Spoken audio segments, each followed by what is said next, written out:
Greetings, denizens of the tri-state area. Jacob Weil here. And Blue Dragon 5. And Dragon, I know what we're going to do today. We're going to activate the Recap-inator and discuss my favorite cartoon, Phineas and Ferb. That's right. In honor of the 15th anniversary and in preparation for the upcoming revival, I'm guiding Blue Dragon 5 here through the series, experiencing his reactions, watching it for the first time, and reliving my summer memories through the years. Today's episodes are I Was a Middle-Aged Robot and Suddenly Suzy. So, Dragon, how you feeling about the middle-aged robot? Yeah, I thought this was a very fun episode, crossing the Perry plot with what the kids are up to. I like that there was an undercurrent of heart to it in places, which I really appreciated. It was a very solid one. Yeah, I gotta agree. This is like Candace and Lawrence unfortunately don't really interact that much, but when they do, like especially in episodes like this, it's always good to see. Yeah. And of course, the whole Perry plot with the in person with the robot and everything was absolutely hilarious. Are you saying Lawrence is a robot? A robot. Nah. Like, as long as he didn't take over the Navy. My goodness. Yep. You missed it. Not the Navy! Not the Navy! Oh, I love that episode. It's a good one. Oh, yeah. What color's my underwear? SpongeBob, you're supposed to ask him a question first. Oh, yeah. What color's my underwear? Okay. I didn't realize Lawrence was middle-aged. He looks like he's 35. Oh, this means he has a short lifespan. Doesn't mean he's not middle-aged. You mean like he's in the middle of his life. He's like 40 years old, probably. He's usually considered middle-aged, I guess.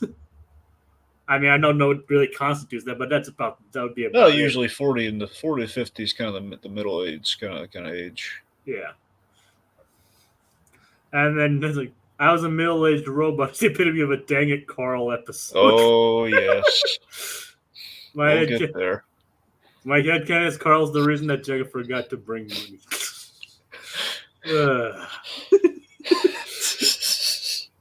Okay. He was supposed to remind you. Yeah, Dang it, Carl. Dang it, Carl. You're supposed to remind you to bring money. It's like, bring money. Money. All right, Dragon, who will remind me to bring money, right? Why don't you tell the folks? Carl Beaumont, because he's rich. Well, no, that's kind of, he's not really rich, Jacob. I know, but he has money, I get it. But well, no, I mean, he lost money. It's the whole thing. I know, but that's why he'd remind me, bring money. So you sold him to the mob. You sold him out to the mob. I didn't do that. That was all Jack Napier's doing. Well, no, not remotely at all. How that. Anyway, we're just gonna move on. I know, Dragon. I've seen Mask of the Phantasm. We had me worried there for a second. Like, oh no, maybe he hasn't. He just had the association with his like degrees of separation with him anyway. More like separation heart from body, but yes. Yeah, that too. Okay. So yeah, I was a middle-aged robot. So while the boys are resting under a tree, Candace and Lawrence are practicing for the father-daughter picnic. And yes, Candace is competitive over the father-daughter picnic, which they've seemingly lost before with all the trophies. Depends on how you look at it, though, because on one hand, I mean, that's a really nice 16th place trophy, though. I mean, if you're gonna lose, at least they give you a trophy for it, you know? Yeah, I mean, that's almost worse than a participation trophy. Yeah, like the ribbon that says like "try again," like last place, and that's the best one. It's Lawrence thinks, oh, they got first place in this one. Like, no, Dad, that's the loser sign. And he holds it up to his head like, no, that's not very nice, is it? It's delightful. Lawrence is just a delightful guy. He is. I love Lawrence in this episode. He's great. They're the best losers. Yep. It's like, but yeah, it's like Lawrence is always delightful, but it really shines through in this episode. Speaking of which, we should talk about Lawrence. Lawrence has a huge moment in this episode. Yep, it's like he's carrying something, and then he sees Perry's hole, like the hole that Perry uses to enter. Yeah, out of context, that would sound really wrong, Jacob. So Yeah, he finds the entrance. Why do you think I'm correcting myself? Thank you for drawing attention to it, Dragon. Yeah, you're welcome. I live to magnify your faults, Jacob. Okay. And what did we talk about last night? How you weren't petty? I don't think we did. I don't think we put a fine enough point on it. Well, you're only kind of proving a point here, Dragon. Oh yeah, you're right. Yeah. Like saying, like, I live to magnify your faults. I live to magnify your faults, Jacob. That's not being petty. That's just being truthful, though. I don't know, depending on the context. Just think of me as your claims adjuster. Okay, Mr. Claims Adjuster. What happens next? Well, Lawrence, he falls down the secret entrance and he sees all. Yep.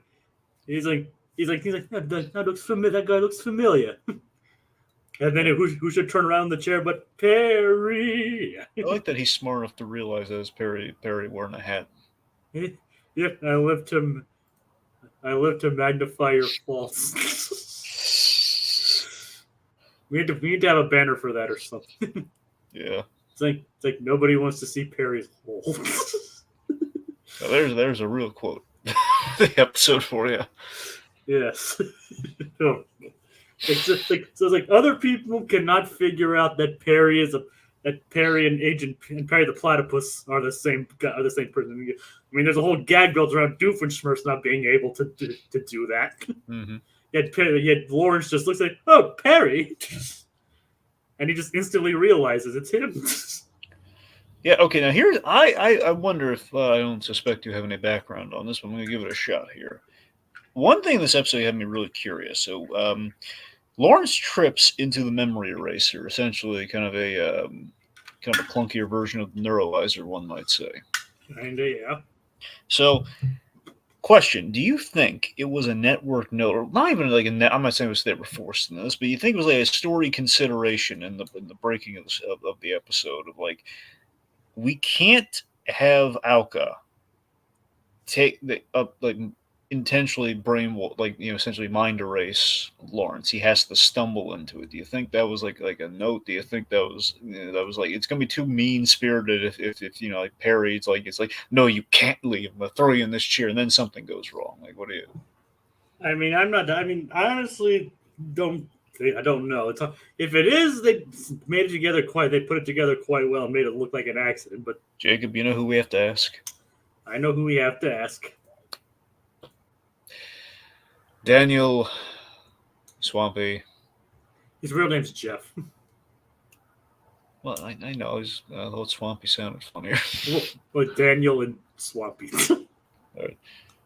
Daniel Jeffrey Swamp. Oh. Gentlemen,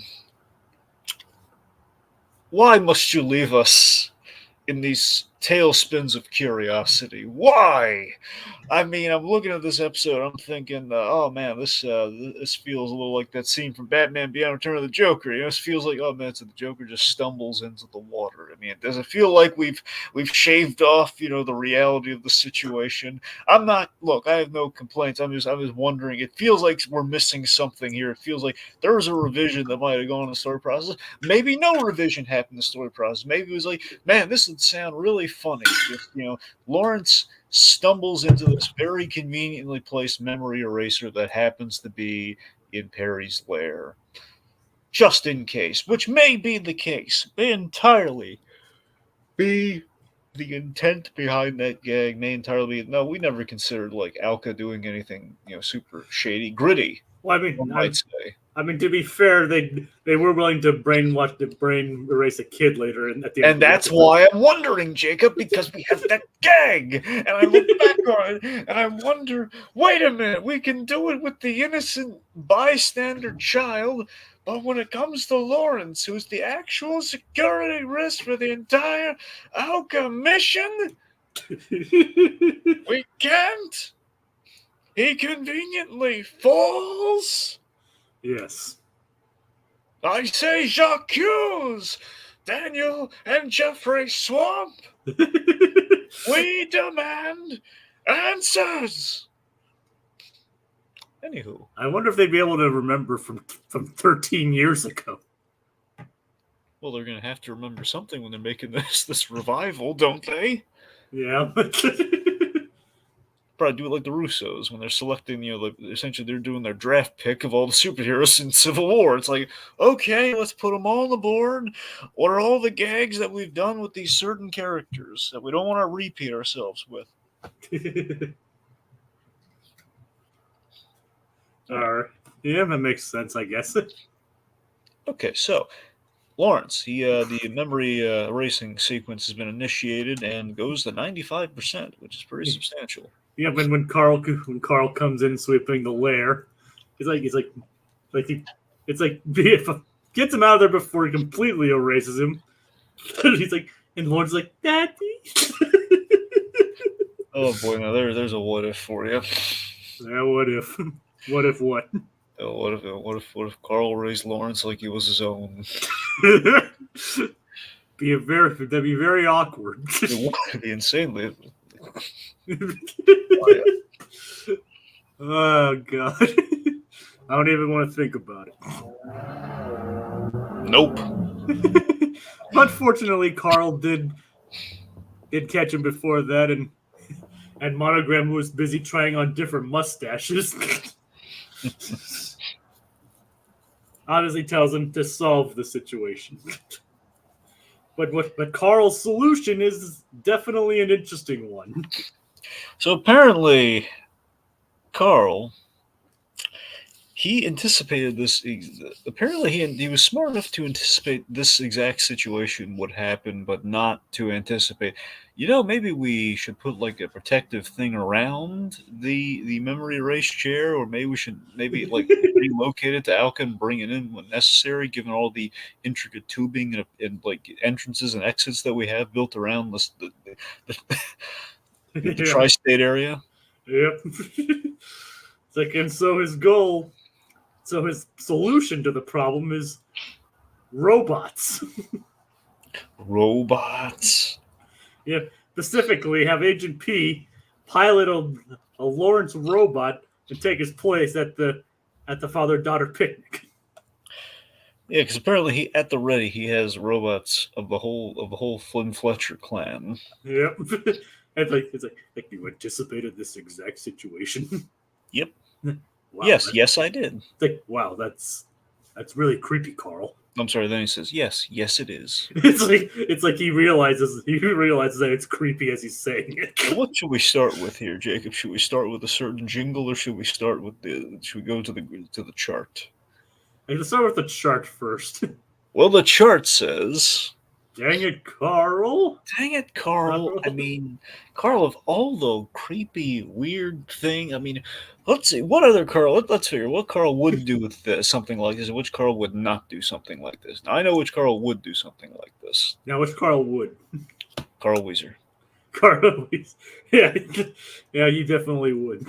He would absolutely build a robot, either of Jimmy to just, we've seen that episode where, Carl, he dreams of being perceived like Jimmy Neutron. Yeah, I Dream of Jimmy, was that the same episode? Yeah, that was the I Dream of Jimmy episode, but also there's that episode where he, pretends, it's an iffy episode, he pretends to be essentially Jimmy Neutron when he's trying to impress a girl. Yeah, I think I remember that episode. That one's a little iffier than the whole I Dream of Jimmy thing, but however, either way you slice it, we know one thing. If Carl were to build a robot, and actually a robot, if it was built at one point in this show, it would be of Jimmy's mom. Well, actually, there was an episode of a robot with Jimmy's mom. That's what I just said. Yes, there is an episode with the robot. Yeah. Maternatron. Uh-huh. I remember. I don't think that. I think that was before he had a thing for her, though. No, I think he's technically had a thing for Jimmy's mom since the beginning. Like, you remember, he only fell in love with Jimmy's mom after the Love Potion episode. I don't know about that. I think he's had like a thing for her before that. Jimmy's mom. I think it was more subtle, but I think it was there. I don't know. I'd have to rewatch the series. we are from the beginning. We had the whole "Hello, Mrs. Neutron," so we had that, and then I don't know. I think I'm sure if we went back, there would be some spots. Rob Paulson's favorite role, everyone. I know, and it's great. It is great, yeah. Okay, so let's see. We need a professional Carl. We need a Carl who would for sure not build robot duplicates. Well, probably Carl the robot, funnily enough. Oh yeah, he wouldn't have. Well, wait a minute. No, he had actually said, "Yeah, we need more robots. No, we can't use Carl the robot. What are you nuts?" All right.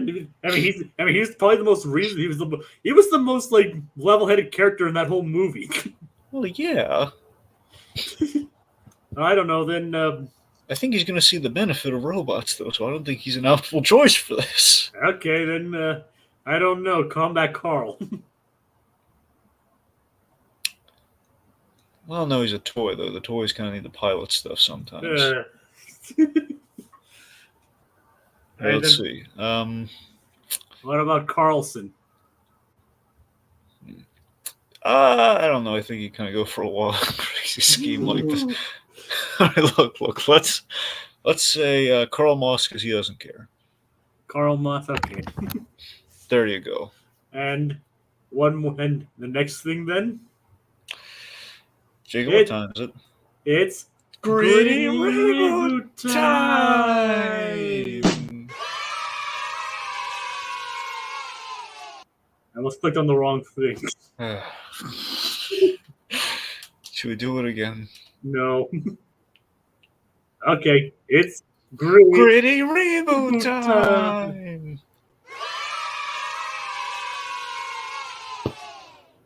There we go.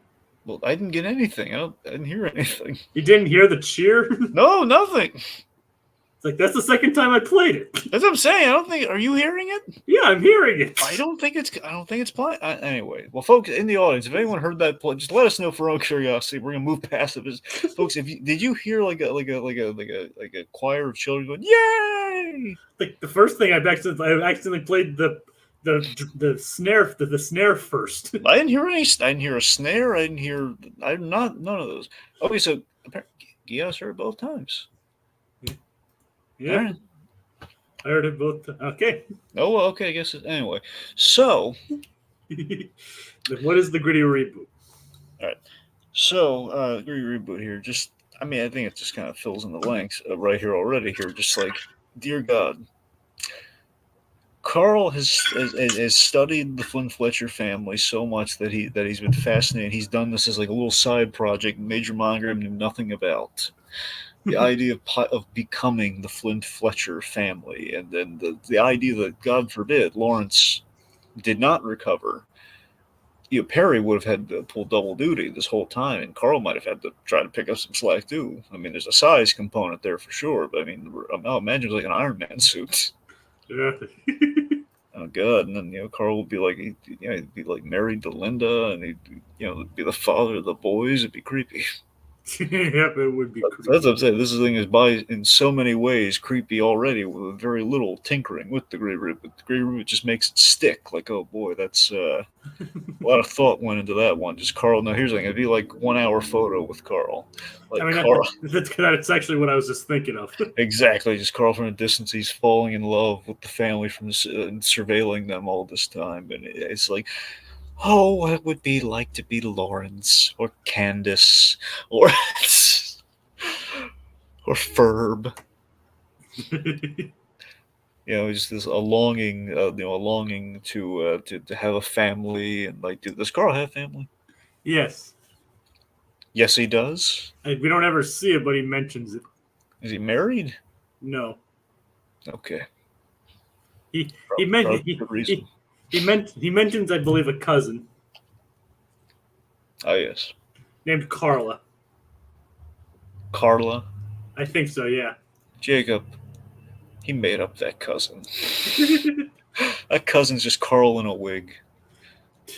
I can already see it now. Just Monogram saying, "So, Carl, what are you bringing to the family, the family day at Alcus?" It's like, "I'm bringing my cousin." Your cousin? Like, yeah, let me go get her. He just walks off. He's going the full Mrs. Doubtfire. He's wearing a wig. He's like, it's like the whole Scooter Skeeter thing. Yeah. Anywho, so let's talk about something that's less gritty, more horrifying. Doofenshmirtz's plan. Oh yeah. It's like Doofenshmirtz's plan. He's like he has reverse engineered glue. Oog. Like, Yulg, which instead of bringing things together, breaks them down. And what is his target? The adult diaper factory. This I laughed so hard at the reveal of the adult diaper factory. It's like, oh my god, that is all the targets. I just love like the diabolicalness of it. Like, it's the most inconvenient thing you could do to a senior citizen. Deconstruct the adult diapers. Apparently, there's an intricate backstory, and we don't have time for it. It's like, no, go back to the backstory. What is the sick and twisted reason for this one? We never find out why he had a vendetta against the adult diaper factory. Instead, now we have like a background within a backstory within a backstory with this could be an evil backstory too. Yeah, because basically Perry gets interrupted during that by Major Monogram telling him to come home to pilot the robot, and like Perry's like even like holding his hand up to Doof, interrupting him. It's like I'm right here, Yep, this is like something much more important than Doofenshmirtz. Like, I'm right here. Yep. All right. So it's like Harry leaves. We'll never know what Doofenshmirtz's his backstory is. Now, do you think it was a childhood thing, or do you think it was a grievance thing? Those are usually the only two things we do for Doofenshmirtz. Was it trauma in his past, or was it he basically had like a minor inconvenience? I have no idea. It's entirely possible it could be either one. Like either way, I probably don't want to think too much on it. Yeah. Oh boy, they're horrifying things that could have happened. Yeah. Oh boy, and that's getting even getting even worse with speculation. Yep. And of course, like when Perry leaves, like this will be a backstory too someday. Mm-hmm. Like as Aquatad points out, surprisingly, the boys are barely in this episode. Yes, and that brings us to our next point. What the heck are those boys up to? Those boys have an idea from earlier to cheer on Candace and Lawrence at the picnic. Yeah, so they build a little zeppelin. A blimp, yeah. Yeah. They build a blimp. That just reminds me of it kind of reminds me of I saw this clip from Old Family Guy about the Hinden Peter. Oh god! The Peter copter and then the Hinden Peter. I love that. That is a great designation. Of course, then we have Joe. How can you afford these things? Yeah. Oh, Joe, I'm so sorry. How can you afford these things? It's everything about Peter is expensive.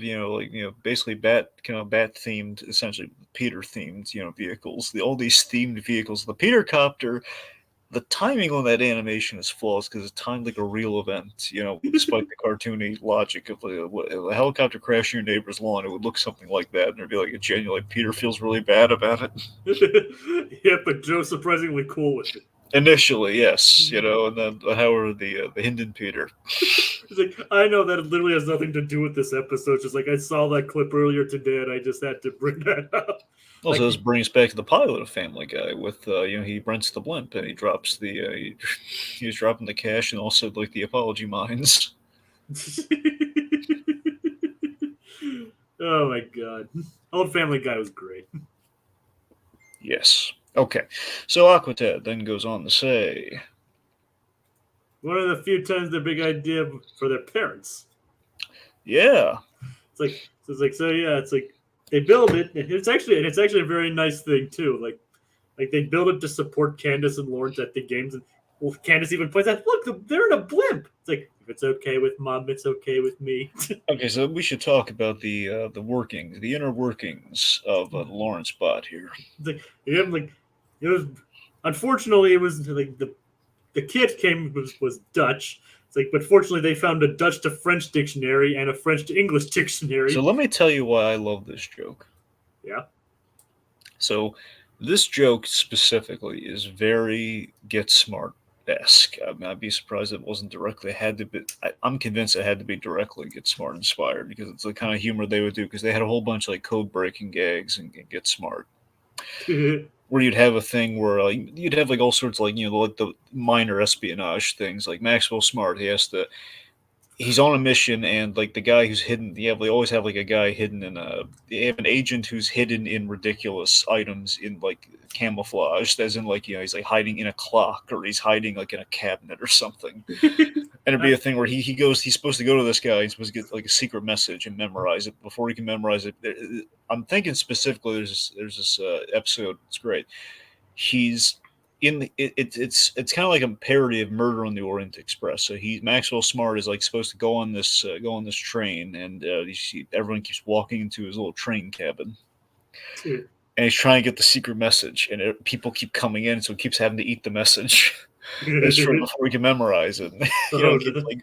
So stuff like that, and other stuff where it's like you see they have like counter phrases and everything, like code phrases. You have to say the first part of the word, the other guy says the other part of the word, and sometimes you have a code book for a code book.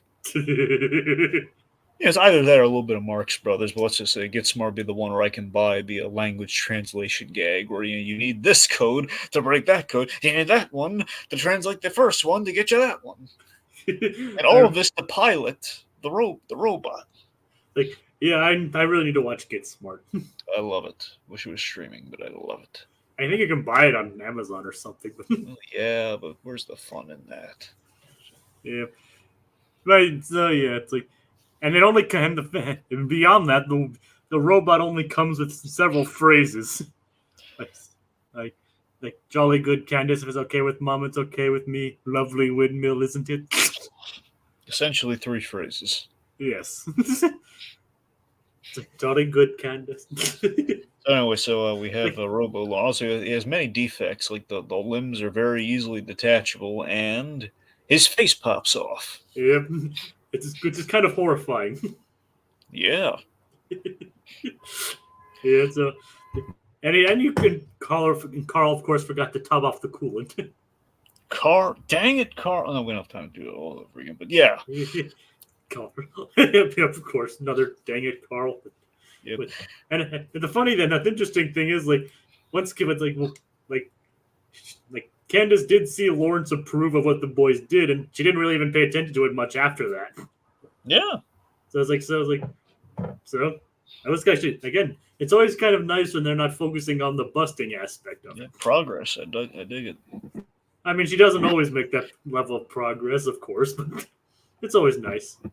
It's the illusion of progress. Yeah, that's fair. She was focusing on another goal. All right, so we have the tug of war. Yeah, it's like, come on, Dad, dig in your heels, and like he pulls out, there's like drills in his feet. Yep, but the arms come off. Yep. But nobody sees it because they're all in the mud. But fortunately, he's able to reattach it with magnets. Yeah, okay, let's talk about the gooseberry pie eating contest. it's like they're all the contestants are supposed to eat a bunch of gooseberry pie with their hands behind their back. And Lawrence, he has basically a vacuum cleaner built into his mouth, so Perry's just like he's like grabbing the pies and like placing them outside of the robot, and in doing so, there's a kid. This is a very Ace Ventura-esque gag. Yeah, kid sees it, he's like, ew. I just, Jacob, here's the thing. Bathroom humor can be really good in animation. It can be really, but I like it when it's clever. I like it when it's like not just that gross or cheap. And this is like, yeah, there's a clever bathroom joke right there. That's not even really that bad. I know, that's what I'm saying. I love it. Like that's quality bathroom humor there. It's like Another kind of clean bathroom humor that comes to mind is that episode of Wander Over Yonder, if you know what I'm talking about. No, I don't know what you're talking about. The Party Poopers episode. Hmm. Basically, the entire episode is like this high class event, and there's like all kinds of butt jokes. Okay. But it's actually really funny. Yeah, probably like someone spritzing like eau de toilette. I think that is one of the jokes. Like the butler, like all kinds. Let's see, like rump roast. It's like I can't remember all the stuff in there. It's like chock full of it. It's like the cleanest. It's like the cleanest butt jokes of all time, basically. Yep, squeaky clean. So,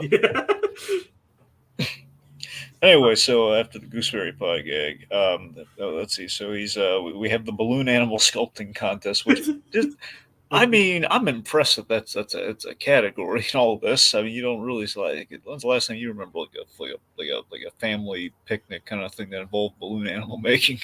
I don't know. I mean, each picnic like this is different. So. Not even like a company picnic. I mean, balloon animal making. It's like some of them were actually pretty good. There's like a snail, dogs, and of course somebody made a snake. Yep. And then we have Lawrence. Lovely windmill, isn't it? Yeah, first of all, that is an amazing and very lovely windmill. Problem, and I like to kind of call this out. You know, that lady says like, "Well, it's not an animal. 0 points." Really, lady? 0 points? No. Well, I mean, technically it did fit the qualifications. True, and I love this. I love that. You know, I wish we kind of put a finer point on this gag because it's really funny. Is that Lawrence is steaming? You know, she's like, "Oh, Dad, calm down. It's just a balloon animal contest. Let me get you some water." Well, she's like, "Yeah, you're burning up. I'll get you some water." Okay, not all seriousness though. With this moment, this is what I'm talking about. Like, there's an undercurrent of heart where Candace isn't like mad at him. She's like, "Oh, let me get you some water, man. You're overheating." Yeah, she's more mad at the lady for like, seriously. Well, that was rude. Yeah, but still, just the fact that Candace is, oh, she's looking out for Lawrence. That's really nice. She loves her father. Yep. I mean, of course. I mean, there's nothing to ever indicate that she didn't like any of her family. Oh no, I know. I'm just saying, like, she could be frustrated as Candace can get, but no. I mean, at that point, she was more upset. But like I said, she was more upset with the fact that they got 0 points because the lady didn't appreciate the windmill balloon arc. Anyway, so we have a bit of an Ace Ventura moment here, where he's in the suit and it's like it's overheating, so he uses like the water to cool it down. And he just pours the water in. Perry just dumps all the water inside. Yep. All right, so finally, they during the water balloon toss, they make the switch. It's like they're actually doing pretty good in Canada. Obviously, he's like, "Wow, nice reach." Doesn't notice that his arm like extended like 10 feet in the air. Yeah. Didn't really think too much of it. So, nope. And so they do the switch, and like all the memory restoration came back. It's like, and Perry's like Carl's congratulating Perry on a job well done, while Perry's hanging out the back of the butt of the robot, and the kid sees it. The cover's blown. Like, cover's blown. Let's get out of here. They just drive away. They're on to us, George. Let's get out of here. Let's get out of here. That entire ending of that episode makes no damn sense. Nope. Well, it was enough for that family to turn off the TV, so yeah. It's like the episode itself acknowledges that the ending makes no sense. This acknowledges, yeah, we didn't have an out. It's like George, they're onto us. I'd love to be in the room when that gets pitched. It's like okay, so like we're gonna have them question why the gorilla is underwater, and then the gorilla then panics and then calls his zebra friend, which is also 2 guys in a suit. The gorilla guy jumps on it, and they ride off into the sunset together. And then we zoom out to see a family wondering what the heck is going on. Walt, that's brilliant. I have no idea if Walt Dorn was a board artist on the episode or not. I don't know either. Okay, so let's see. Anyway, so they make the switch. Lawrence, they do the sack race, and he remembers the whole bubblegum kind of mantra, and they win. And yeah, go on Lawrence. I mean, whether it was mostly done in his image, but still, Lawrence, he pulled it off. He got. It's important that Lawrence got to win, like on his own merit at the very end. Yeah, that was good. It's like yeah, they actually got a bunch of points because Perry distracted her Candace by throwing the balloon a long way. Yeah. Which good on Candace for actually catching that in the first place. Oh, yeah. And remembering the whole bubblegum running in the sack, he actually managed to remember. Because earlier in the episode, he was having trouble remembering. Yeah. And they actually end up winning the race. Mm-hmm. That's pointed out by Aqua. Like the boys' plot is really kind of inconsequential in this episode. Like it's nice and everything, and of course, but they're really just like bit players in this episode, which is refreshing. Yeah, and heck, even Doofenshmirtz's plot, though hilarious, also doesn't really play much of a part in this episode at all either. Speaking of which, how did Doofenshmirtz's plan come undone? Well, literally with the Yulg. Yep, he didn't close the cap all the way on the Yulg. Spilled on his biplane, and it completely came undone. Fortunately, though, he did manage to land on Phineas and Ferb's blimp. Yep. But that technically, I guess it kind of makes it a reversal because because instead of his plan undoing theirs, that he's saved by their plans. Yeah. But then the parts of his plane fall on top of him, and then a screw lands on his nose, bounces off of his nose, and onto the blimp, and he flies away. The blimp, of course, just blows away. Yes. I still pray the planet was even involved in the scheme whatsoever. Oh, and I just looked up the episode. I had an accident episode. It was C.H. Greenblatt, Kaz, and Meriwether Williams. Okay. Kaz is actually a writer on Phineas and Ferb as well. Kaz. Yep, he didn't write this episode, though. Okay. So, anyway, so victory is had, and, we're going to erase the kid. You're going to erase the kid's mind at the end. And, of course, Lawrence shares a happy memory with Candace. Like, I don't remember much what happened today, but I'll never forget this moment with you. Very nice, very sweet. And then we're erasing the mind of a poor innocent youth. He sees Perry like, hey, you look familiar. Carl, fire up the memory machine again. Yep. Oh, the ethical boundaries that we're breaking at Alka. By the way, great gag that we forgot to mention earlier. Yeah. Monogram. He's I love these like modeling different mustaches. I actually did mention that earlier. Oh, you did? Yeah, it's like I was talking about like when Monogram who was trying on different mustaches. Oh, okay, yeah, you're right. That's love that. Yep. It's the fact that he has we're sticking by he does not actually have a real mustache, and we're still putting on fake ones. Hey, it's a status symbol. Yep. Next episode. Suddenly Suzy. So Candace babysits. Yeah. So Dragon, what'd you think of Suddenly Suzy? It's a fine episode. I appreciate the subversion of Suzy being on Candace's side. Yep. She actually tries to distill some good advice into Candace. Get the boys to bust themselves. That's a good episode. Just kind of short, but it's good. Yep. What do you think of the boys building a Niagara Falls in their backyard? I love that they built Niagara Falls in their backyard. I love how it looks. I love just the novelty of it. It was funny. My grandpa, he loved his Abbott Costello routines. The old vaudeville routine, I think Abbott Costello made most popular here. Niagara Falls. Slowly I turned. Step by step. Inch by inch. Yep, exactly. Yeah, my grandpa, he told me that as a kid, and it was just as like, like when you scare kids sometimes, like that sort of thing. Like in Niagara Falls, Niagara Exactly. So it's Falls. like gag where he would set me up to say Niagara Falls. And Niagara Falls. I'm maybe that was with Abbott and Costello or Lauren Hardy before, but I'm more familiar with the one in the Three Stooges. That's I guess it was just vaudeville and used by a lot of people. Abbott Costello, the way they used it was Lou Costello. He was well, basically he. I'm sorry, I'm trying to think. There's two instances. There's two gags that are a little similar, but essentially, Lou Costello's like in a prison cell with a guy, and he's like talking about his wife who left him for a guy at Niagara Falls, and every time he gets mentioned, he tries to kill him. Well, it's a threat of killing him. Like, slowly, if I met the guy, I do this. Yep. I guess I watched the Three Stooges version. Point being, Niagara Falls, great location, and it's fun seeing it represent, especially when you have the old barrel thing. And the other Niagara Falls thing I go to nostalgically is Rugrats. It's like two things. First, I've actually been to the Canadian side of Niagara Falls. As have I. And did you get to see them lit up at night? No. They're gorgeous.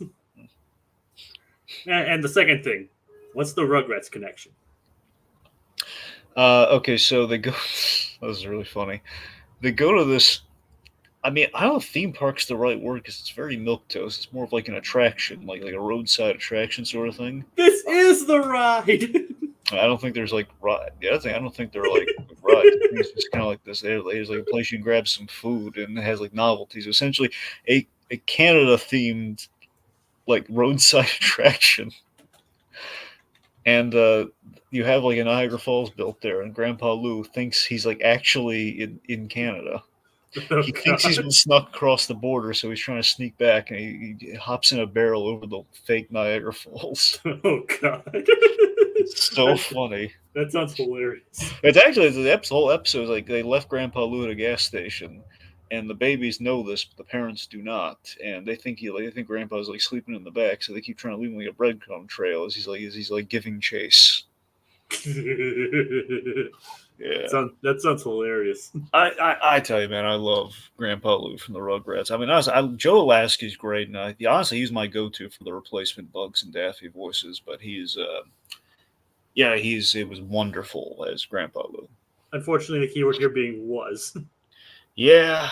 And I didn't even know he voiced Grandpa Lou. Yeah, no, that Lasky was Lou Pickles, man. He was tremendous. The only Grandpa Lou gag I remember is the Space Vixens. Everyone remembers the Space Vixens. They forget all the other stuff. I know. That's the only one everybody ever circulates. It's like the whole. It's the whole. It's kind of like, why are you? I'm making chocolate pudding. I love. There's this great Lou Pickles gag where he's.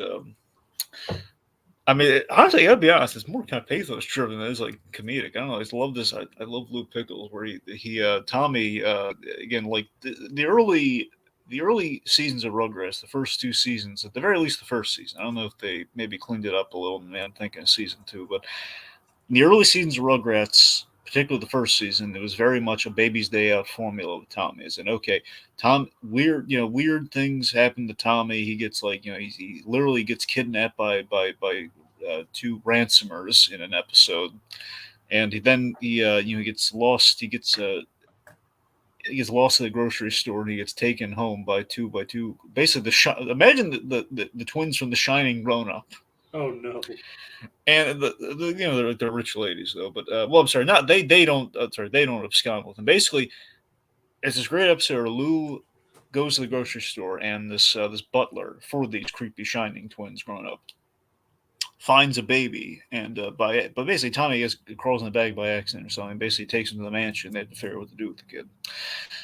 But Lou is like he's almost like a hard-boiled detective looking for his grandson. He's like determined, man. He's going to like the grocery store, and he's kind of threatening like the grocery store manager. It's really awesome.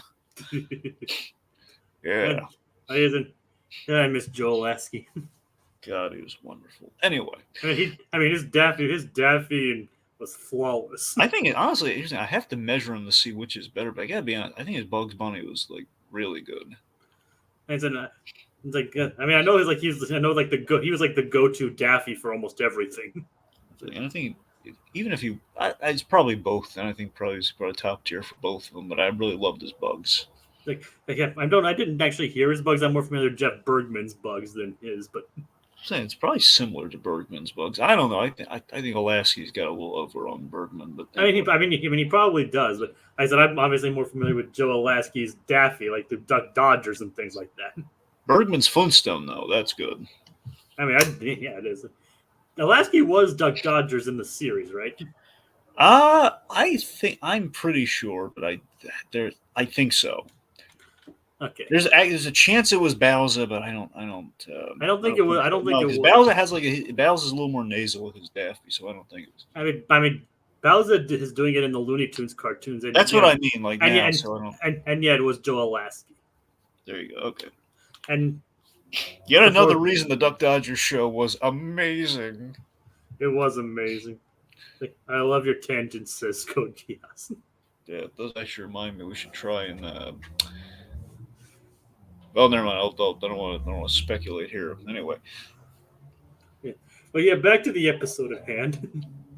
That entire 5-minute tangent is because we love Niagara Falls. Okay, so Candace, she is saddled with watching Suzy. Basically, the Darla Dimple knockoff. Basically, because she unconsciously agreed to watch her. Because she was entranced by the Jeremy statue that she made.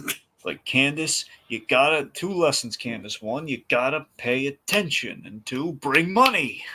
Learn from Jacob. Bring money. You're gonna keep bringing that up, aren't you? Well, Code Geass started it. All right, dang it, Code Geass. Anyway, so let's see. So to Candace's shock, Suzy is not evil today. No, because she's only evil in the presence of Jeremy.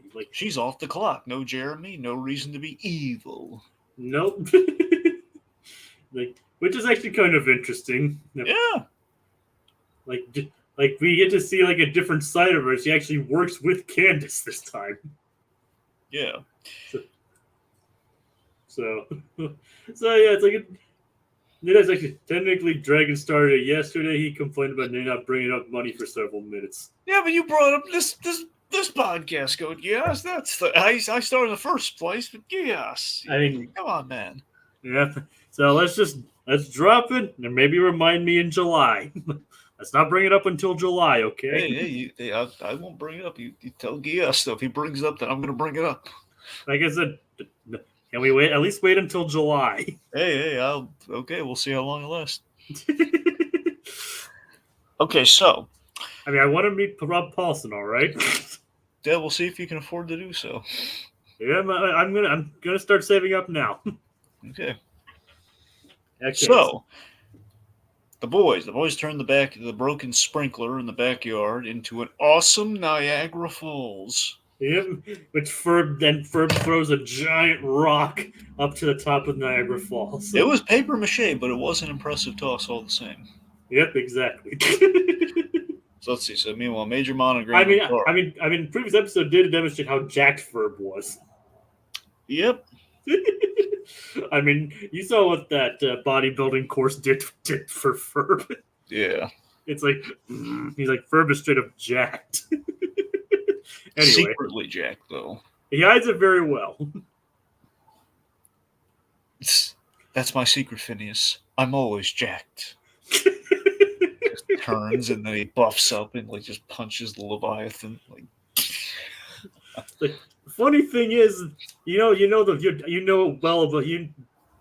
know you're well aware of the Marvel episode. Well, I mean, I haven't watched it, but I am aware of it. Yes.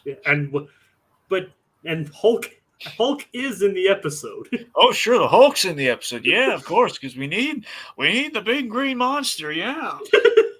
Yeah, and it's not Ferb and Ferb does not get Hulked in that episode.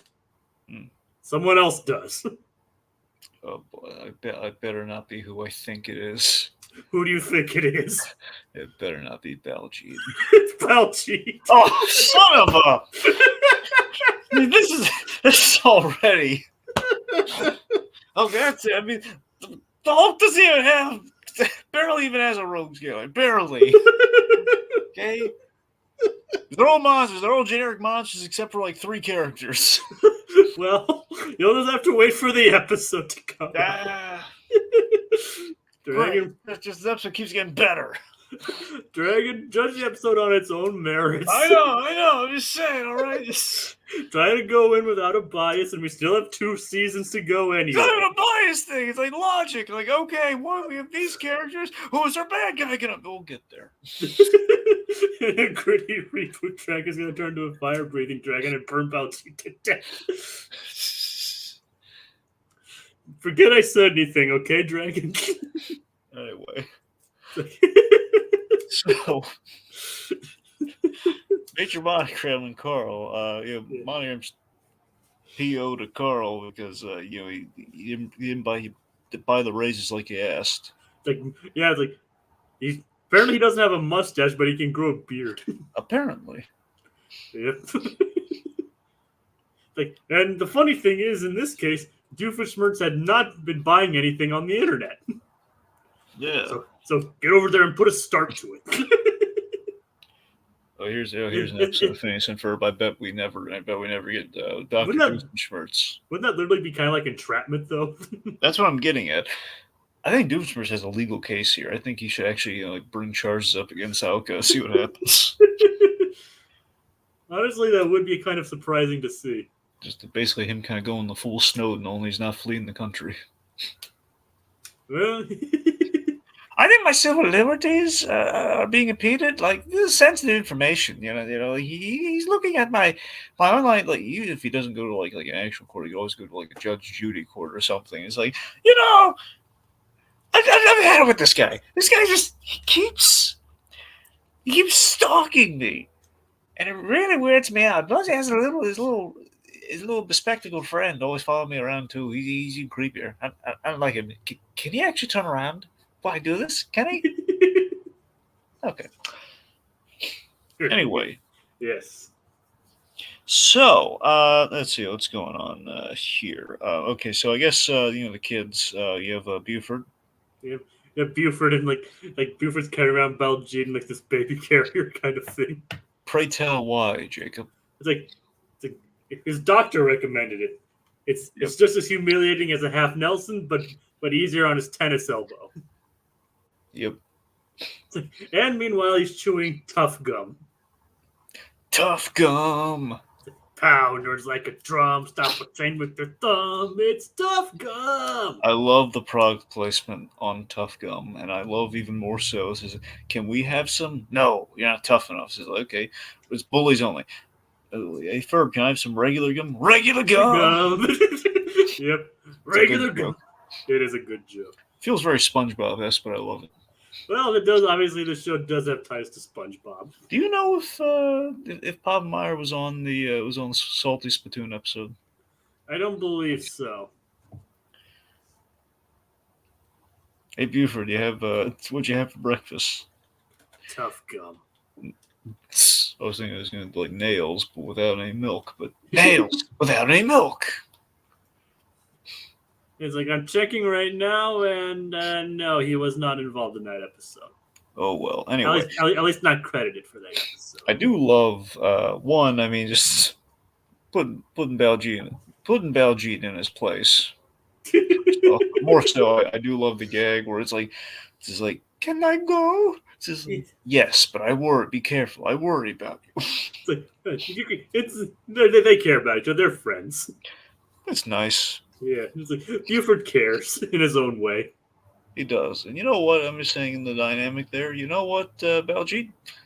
It's not imposing on Buford. No, it's like he doesn't seem to mind the situation either. That's the thing. Gets carried around everything. Well, Buford's like chewing gum like a madman. Yeah, a very grindy bubble gum. Yeah. All right, so let's talk. It's for bullies only. All right, Doofenshmirtz's plot. Doofenshmirtz, evil Incorporated. And it's once again Doofenshmirtz taking something way too literally. Yeah, so Doofenshmirtz, he captures Barry Platypus in a shoelace, which is appropriate given his plot of leaving a giant carbon footprint-inator. Yes, yes. So basically, he's built a giant. Tell what it's. He using a bunch of carbon paper that he had collected in the 70s, which he hoped would come back, but unfortunately it didn't. He's like, it's a shame. He created the carbon footprintinator. Basically, he heard that people were reducing their carbon footprint. So evil people would have a big carbon footprint, so he took that literally. Yep. It's like, I don't know exactly what that means, but it sounds evil. Do you know what carbon paper is, right? Vaguely, I think it's like some kind of like special printing techniques. I thought. Yeah. What is it? I forget if carbon paper is literally used for this function too. Like, if you ever have like I forget if carbon paper also quantifies as like the receipt paper. Like if you write something down on like a receipt, and you want it like the extra copy, like the yellow piece of paper, it's under like the thing you sign or whatever the pink or yellow or whatever shade. I know exactly what you're talking about. It's like you write them and it copies it. So that's essentially how carbon paper works. So I assume that is also falls under carbon paper. So there's this gag in. Not a ha-ha gag, it was like a little like a practical effect gag in Better Call Saul. It's great. Where Mike Ehrmantraut, he knows people are going to be coming for him, so he bought this carbon paper. It was in 2002, so it's probably a little more readily available, but anyway. I probably went to a stationery store to do so. Anyways, he bought some carbon paper. He put a few sheets of it under his mat, knowing that when he comes home later that day, if he basically stops at like his welcome mat, he flips it open, flips it over, and he finds like there are footprints there. He knows there are guys in the house. So he draws his gun. And he basically takes them out. Oh, nice. Yeah. So moral of the story, kids: carbon paper is awesome. So apparently, but Doofenshmirtz's goal is less self-preservation and more literally creating giant footprints around the tri-state area. Yeah. Not as impressive, but also still pretty impressive in its own right, but not as impressive as self-preservation, I guess. Not as good of a utility as Mike put it to. No. All right, so Suzy's trying to teach Candace lessons in manipulating her brother, as much like how she manipulates her brother. It definitely kind of makes her a bit more terrifying in a way if you think about it. Yes, one big missed opportunity. Yeah. She and Buford are in the same location this episode, and yet no reaction. Yeah. Yeah, it's unfortunately not, but I think I did actually mention that in the episode. I know you did. That's why I was like, yep, that's what Jacob said. They don't really do anything with it again, but it's a missed opportunity. Yeah, it is. They could have maybe he got over it. maybe who knows? Maybe he got over it. That's Jacob. He was dressing as the girl in like a Halloween. I know, Dragon. I know. I don't think he's over it. Ironically enough, that's probably seeing Buford just like that is scarier than Suzy herself. I don't know. Darla Dimple's terrifying. Well, yeah, you're not wrong. And at least Suzy never tries to commit genocide. Oh yes, pedicide. Pedicide, whatever you want to call it. Well, I don't know. What do you call I wonder what the legal term is for killing animals. Okay, well, she tried to kill a whole bunch of them at once. Like, okay, at least let me rephrase that. Suzy never tried to commit mass murder then. That we know of. Okay, that's fair. More accurate, but fair. Yeah. It's like, because let's face it, Darla Dimple is straight up willing to drown all those animals. Yep. So Suzy, she may be evil, but she never went that far. Nope. She obviously she gets Candace. She attacks Candace with a hose quite a few times, but it's not to the same level as Darla Dimple. No. Anyway, she basically manipulates the boys into giving her some lemonade, even copying Isabella's catchphrase for a bit. I love how ticked off Isabella is by everyone taking her catchphrase. She's like, what you doing? Hello. Do I even need to be here? Yeah, when Candace does it, that's when she really gets mad. Yeah. You'll notice there is one person that she does not get upset about saying what she's doing. Of course, Phineas. Phineas, yes. Hey, Phineas, Isabel, what you doing? yeah, Phineas is allowed to say it all he wants. She doesn't care. Anyone else says it though, she's not happy. Nope. It's her thing. It's her thing. So using the lessons that she was taught, Candace convinces Phineas to actually call Linda herself, call Linda himself, and everything. The role reversals here. Like Phineas is calling Linda. She's like, "Okay, I'm coming on. Like, get the part." Yeah, yeah, and Linda's not too happy about Phineas doing it either. Nope. You think if both Candace and Phineas said it, you think that she'd begin to realize that there was some connection there. But nope, she just curses cell phones for some reason. Yep. It's like, yeah, blame it on the cell phones, not your kids or anything.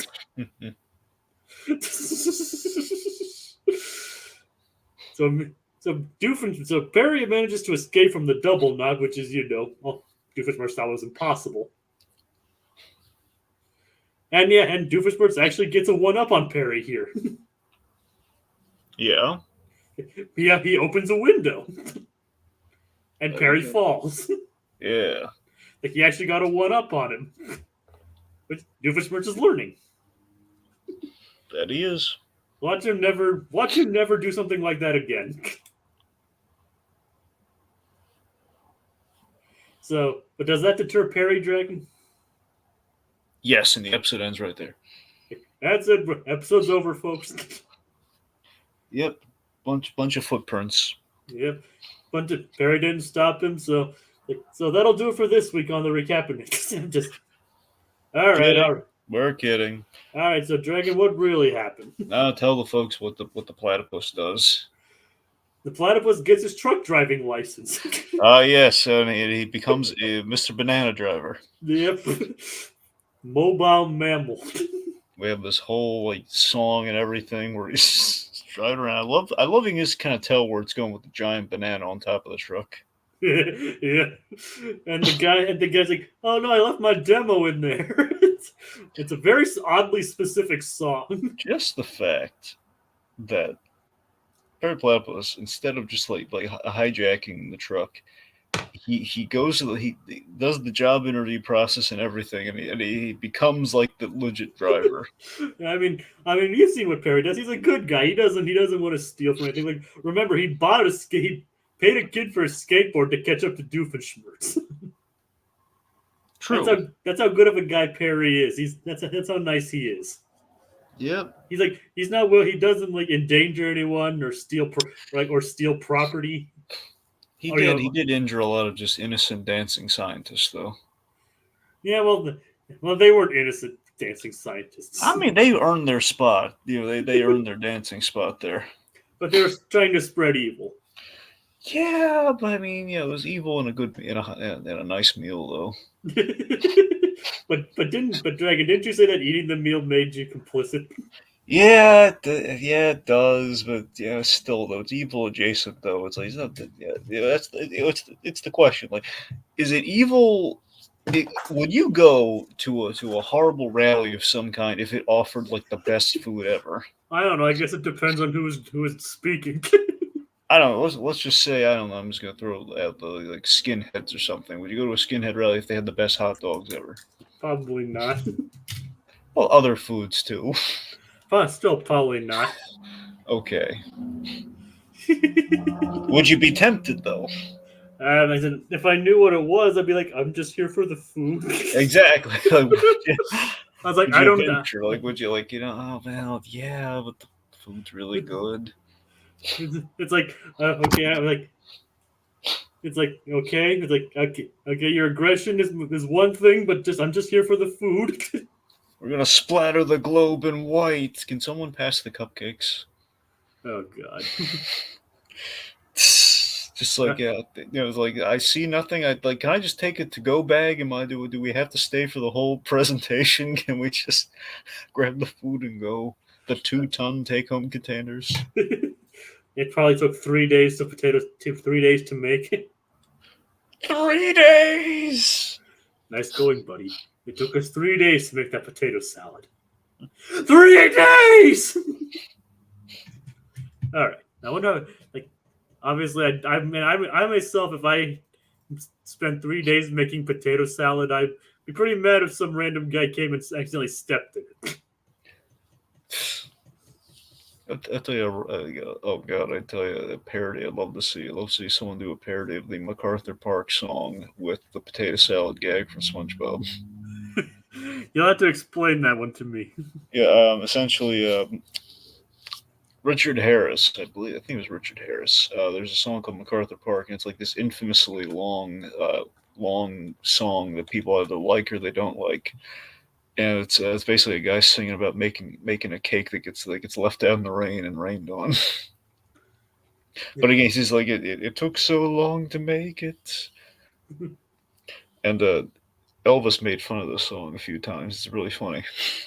Like Elvis, like between songs and setups and everything, he would there's this one recording where he was kind of vamping, and he vamped with the long stupid cake song, and in the Tick, the Amazon Tick, there's like a whole episode dedicated to the cake thing.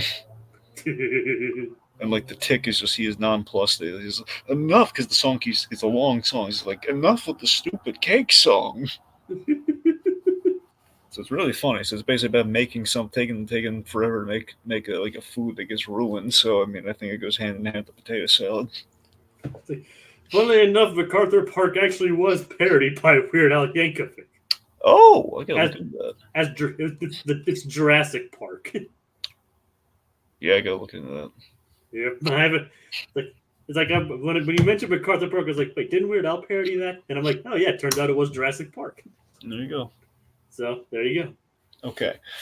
And Weird Al does have ties to this thing, kind of thing. Eventually. Yes, you know what I'm talking about. Yeah. Anyway. So we tripped the foot.